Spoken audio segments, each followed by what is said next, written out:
एक ट्रक रेगिस्तान के रास्ते केले लेकर जा रहा होता है। तभी रास्ते में एक केला ट्रक से गिरकर सड़क पर लुढ़क जाता है।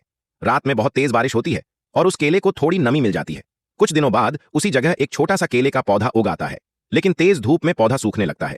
यह देखकर एक बंदर झील के पास जाता है और अपने छोटे छोटे हाथों से मिट्टी काटकर एक छोटी नाली बना देता है। झील का पानी नाली से होकर सीधे पौधे तक पहुंच जाता है। पानी पीकर पौधा धीरे धीरे बड़ा होने लगता है। कुछ महीनों में वह पौधा एक सुंदर और बड़ा केला का पेड़ बन जाता है।